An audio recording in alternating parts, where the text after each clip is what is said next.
Ya, saya ingin ke Mas Burhanuddin tadi menjawab pertanyaan yang menggantung tadi, bagaimana pakar politik melihat guyonan dalam tanda kutip yang disampaikan oleh Bu Mega dan juga respon dari relawan Jokowi. Jadi kalau kita lihat secara lebih utuh, memang pernyataan Ibu Mega berkaitan dengan Pak Jokowi itu tidak bisa lepas dari konteks acara rumah tangga PD Perjuangan. Jadi dalam konteks itu pula, elit-elit partai lain tidak diundang. Nah, Pak Jokowi itu datang kapasitasnya dalam dua kapasitas sekaligus. Pertama sebagai presiden tentu saja, tetapi saat yang sama sebagai petugas partai. Nah, sebagai petugas partai, mau tidak mau, power ketua umum itu ya di atas semua petugas partai yang diundang di acara tersebut. Nah, itu yang pertama. Yang kedua, kalau dilihat kata yang dipakai oleh Ibu Mega, itu clear kalimatnya itu dimunculkan ketika Ibu Mega bercanda soal program stunting. Jadi beliau mengatakan begini, PD Perjuangan menggalakkan program stunting. Ya, ya saya dikasih bintang Toyo. Gitu. Jadi pertama kalau kita baca secara letterless, itu kan terkesan seolah-olah Ibu Mega meminta penghargaan dari pemerintah. Jelas salah, karena Ibu Mega sudah banyak penghargaan kan. Tetapi kata secara letterless ini kemudian diikuti, Pak Jokowi itu ngono loh, mentang-mentang. Nah iya, padahal Pak Jokowi kalau nggak ada PDIP, kasihan dah. Gitu. Jadi pernyataan Ibu Mega mengenai sesuatu yang ditafsirkan merendahkan Pak Jokowi itu diletakkan dalam konteks bercanda dan lagi-lagi tidak bisa dilepaskan dalam konteks hubungan sistem kepartian kita, di mana untuk menjadi pejabat publik peran partai sangat krusial dan bukan hanya dalam konteks election atau pemenangan pemilu, tetapi juga pasca pemilu. Jadi ada dua hal yang saya soroti di sini, di saya. Yang pertama adalah siapapun calon kalau tidak punya kendaraan partai tidak bisa maju, terutama di Pilpres. Karena kalau di Pilpres tidak ada calon independen. Yang kedua, untuk bisa running the government, presiden terpilih harus membutuhkan dukungan kuat di parlemen. Tapi bukan berarti calon tersebut itu bergantung sepenuhnya pada partai. Kalau misalnya partai mengusung capres yang elektabilitasnya rendah, kalah. Baik. Jadi poin saya, Pak Jokowi tidak modal dengkul. Gitu. Pak Jokowi punya peran yang krusial juga. Mas Burhan. Sejak Pak Jokowi dicapreskan oleh PD Perjuangan 2 kali menang dalam Pilpres terakhir dan Pileg terakhir. Jadi efek Pak Jokowi jelas ada. Tetapi kalau Pak Jokowi tidak diusung oleh PDIP, dugaan saya juga suaranya tidak sebesar seperti yang diperoleh di Pilpres 2014 dan 2019. Jadi saya melihatnya lebih fair di sini bahwa ada peran Pak Jokowi yang menurut saya tidak bisa diabaikan oleh siapapun dari internal PD Perjuangan, tetapi Pak Jokowi juga saya kira menyadari peran penting PD Perjuangan dalam mengusung capres dan dalam memastikan stabilitas politik pemerintahan Pak Jokowi bisa dikawal di parlemen.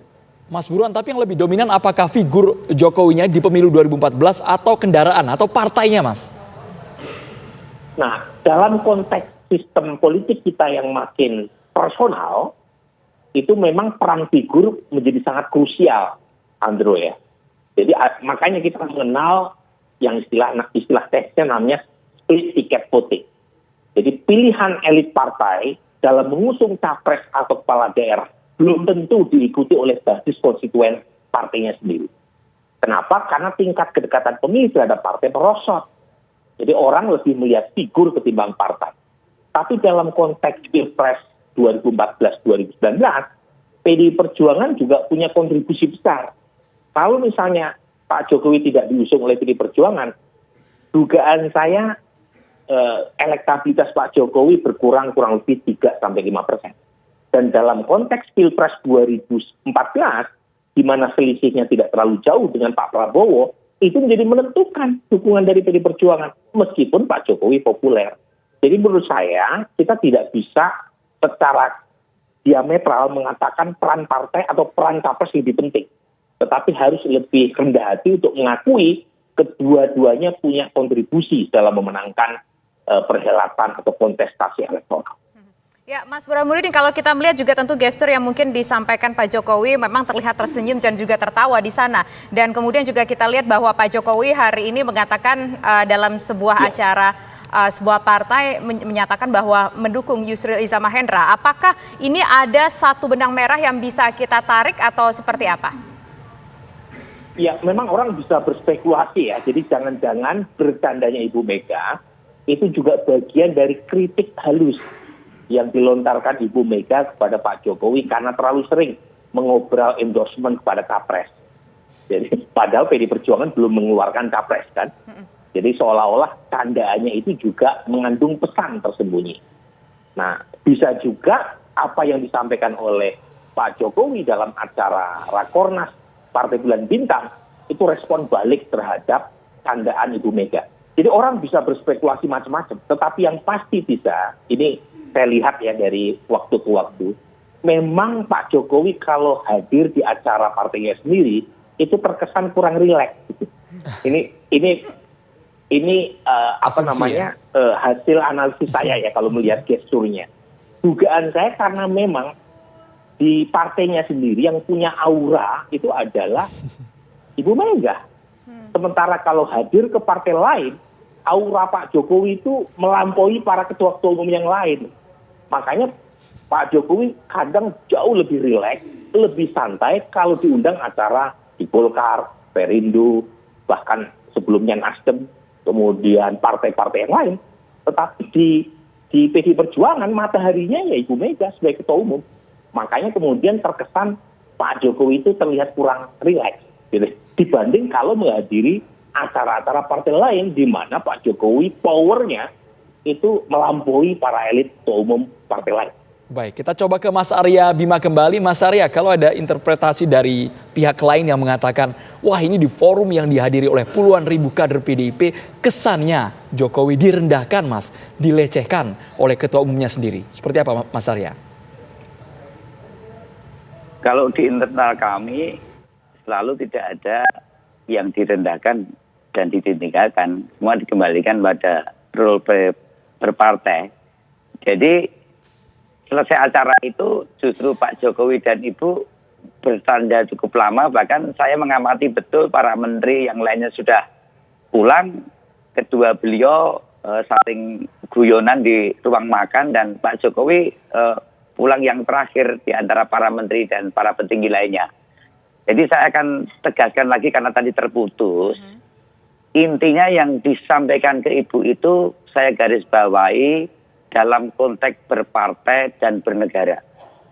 Jadi siapapun para petinggi partai PDI Perjuangan, kalau tanpa partai ya, ini juga berlaku partai-partai lain sebenarnya, itu tidak ada apa-apanya dalam konteks berpartai dan bernegara. Tidak ada apa-apanya itu bila tanpa partai, siapapun dalam konteks berpolitik dan bernegara. Ini maksudnya. Mungkin pengusaha besar, ilmuwan, wartawan, dosen yang hebat-hebat, itu tidak dalam konteks berpolitik. Ya. Tapi pada saat mereka berpolitik dan bernegara, konteks berpartai ini penting. Tapi saya juga ingin sampaikan seperti yang sebenarnya sudah dijelaskan oleh Mas Nu tadi, itu bahwa dalam kaitan hal yang ditekankan Bu Mega, dalam pesannya itu jelas bahwa kader-kader, mohon maaf nih, kader termasuk Ibu Mega, Pak Jokowi, DPR RI, beberapa daerah, ya, dengan partainya itu waktu itu disampaikan harus saling mendukung, harus sehati. Ya. Nah, kader-kader harus sadar bahwa dirinya itu bisa menjadi besar, ya, juga berkat dukungan partai, dan begitu juga sebaliknya tadi yang disampaikan oleh Pak Beni maupun Pak Burhanuddin, itu jelas tidak diabaikan. Ya. Hubungan resipokal yang saling membesarkan, karena itu PDI Perjuangan selalu menyampaikan komit mendukung pemerintahan Pak Jokowi semuanya sampai selesai mandat rakyat kepada Pak Jokowi yang diberikan juga kepada partai. Nah, kita juga melihat bahwa jangan sampai ada konstruksi di luar yang akhirnya sebagai ketua umum harus tahu persis konstruksi luar itu jangan sampai mengganggu dinamika internal di PDI Perjuangan. Ini yang menurut saya kalau ditarik dari apa yang disampaikan ke Ibu bahwa masalah hal yang menyangkut Pak Joko Widodo sejak jadi wali kota dan gubernur sampai presiden itu adalah proses dukungan konstitusi formalnya disampaikan. Baik. Ya. Yang tentunya bahwa hal-hal yang menyangkut masalah komitmen partai politik yang mempunyai peran strategis ke depan itu harus ditradisikan dan dibudayakan dengan tentunya institusi-institusi politik dalam konteks kita berdemokrasi itu harus saling dihormati kedaulatannya. Bahwa ada kompetensi personal, kompetensi profesional, kompetensi hal-hal yang menyangkut seorang kepala daerah Joko Widodo sampai kemudian menjadi gubernur dan presiden Republik Indonesia, tentu tidak bisa dilepaskan juga dari track record yang bersangkutan yang dilihat dalam kontestasi-kontestasi dan program-programnya, dan disitulah fungsi partai politik di dalam proses rekrutmen kader, rekrutmen pemimpin, di mana pemimpin-pemimpinnya itu harus menjadi artikulator dan agregator dari setiap jabatan yang dimilikinya. Itulah yang ditekankan oleh Ibu, bahwa yang ditekankan oleh Bu Mega bagaimana partai dan kader itu harus sehati, harus saling mendukung. Bagaimana ini bisa menjadi tradisi yang membaik atau yang semakin baik dalam proses kita berdemokrasi, memang konstitusinya, memang undang-undangnya menyatakan demikian. Saya kira itu. Baik. Artinya bahwa yang ingin disampaikan Ibu Mega tadi sekali lagi kita sampaikan supaya kader dan partai ini saling support, mendukung satu sama lain. Apakah ini artinya bisa dikatakan yang Ibu Mega sampaikan kemarin ketika pidato adalah sebuah bentuk sindiran kepada Pak Jokowi karena Pak Jokowi kerap hadir dalam beberapa acara partai, ada yang memberikan dukungan kepada ketua umum partai untuk jadi the next president. Apakah ini bisa dibilang sebagai sebuah sindiran? Mas Arya? Kalau itu dinamika yang di luar daripada partai, memang Pak Jokowi banyak berperan juga dengan berbagai relawan ya. Tetapi bahwa dinamika kepartaian yang sesuai dengan konstitusi dan undang-undang ini adalah sesuatu yang menjadi proses politik formal yang tidak bisa diabaikan. Tadi saya katakan, mau calon presidennya siapapun yang didukung oleh relawan, ya, akhirnya tanpa partai itu tidak akan bisa yang bersangkutan itu dicalonkan, karena hal yang menyangkut bernegara dan berpartai dalam konteks politik formal Indonesia itu aturannya demikian. Tapi bahwa Ibu juga katakan bahwa nanti yang saya dukung, karena dukung ini pun bukan karena Ibu Megawati, saya mendapatkan mandat, mendapatkan amanat keputusan Kongres. Jadi juga ada tekanan di situ bahwa Ibu Mega dan partai ini adalah sesuatu yang inheren karena ada satu keputusan Kongres. Ibu tidak mengatakan keputusanku, aku tuh harus ngeboti, saya tidak akan memberatkan kamu. Ini kelihatan bagaimana Ibu juga aspiratif terhadap berbagai dinamika yang ada di luar. Termasuk tentunya dalam posisi ini adalah Pak Jokowi yang juga ingin sustain program pembangunannya, dan tentunya itu juga keinginan Bu Mega untuk sustain periode ke depan itu adalah satu kepemimpinan yang berkelanjutan, yang dalam hal ini adalah kepemimpinan yang ideologis, kepemimpinan yang lebih menjalankan teknokratik yang ideologis. Sindiran tidak, karena Ibu menjelaskan secara langsung, tidak menyindir lagi itu. Itu jelas Ibu katakan bahwa partai ini harus menjadi bagian tak terpisahkan dari para kader-kader partai yang saat ini menduduki jabatan publik, karena di situ ditegaskan bahwa proses elektoral, proses pencalonan ini adalah merupakan sesuatu yang diusung oleh partai politik. Jadi kita semua ini tidak ada apa-apanya tanpa partai politik yang mengusung. Tegas sekali itu disampaikan. Kemudian Ibu juga menyampaikan dalam konteks ini pun adalah konteks prosedural loh, ya kan?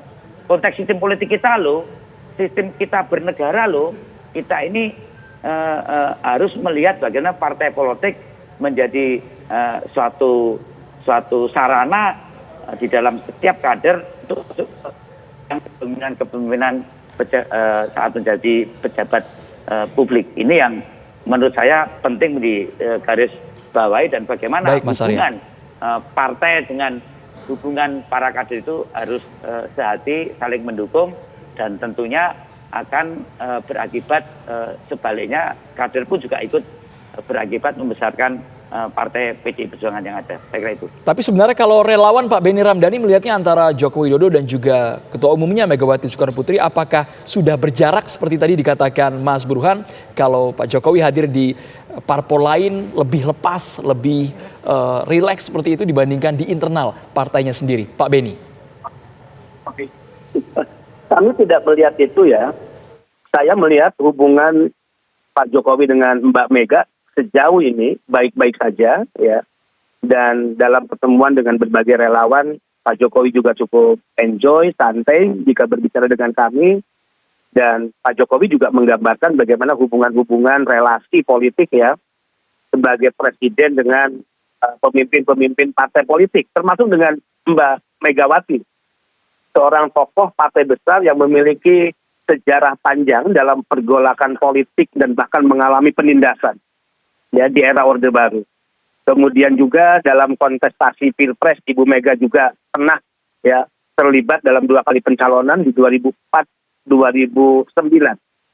Dan tentu sebagai pemimpin besar yang ditempa oleh pengalaman yang sangat panjang, Ibu Mega sudah pada level negarawan yang tidak mungkin. Saya sangat tidak percaya jika apa yang disampaikan oleh Ibu Mega adalah bentuk penghinaan, upaya merendahkan martabat ya Pak Jokowi secara pribadi, terlebih sebagai presiden. Ini tergantung cara pandang dan perspektif orang untuk melihat isi dari pidato itu. Sehingga saya katakan sebetulnya tidak terlalu fair jika kita hanya ingin menyorot ya pidato Mbak Mega terkait pencalonan PDI Perjuangan dan kontribusi partai dalam Pilpres kepada Pak Jokowi di Pilpres 2014 dan juga 2019.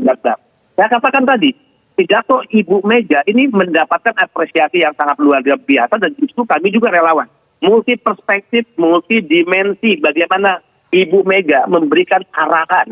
Ini doktriner, ya, doktriner revolusioner seorang pemimpin besar partai kepada kader-kader partainya, dan itu dilakukan di rumahnya sendiri.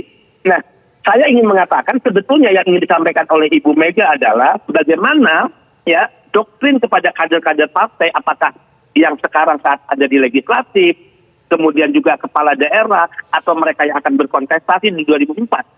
Ibu Mega menyampaikan bahwa instrumen politik yang disebut PDI Perjuangan itu sangat penting dan sangat menentukan bagi seseorang, baik yang akan maju ke legislatif maupun yang akan maju ya kepala daerah ataupun siapapun nanti akan diusung oleh presiden.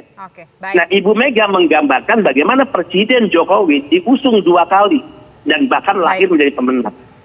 Sehingga jika ini dipolitisasi seolah-olah upaya Ibu Mega untuk mengatakan bahwa peran Pak Jokowi tidak penting, nah saya pikir berlebihan lah.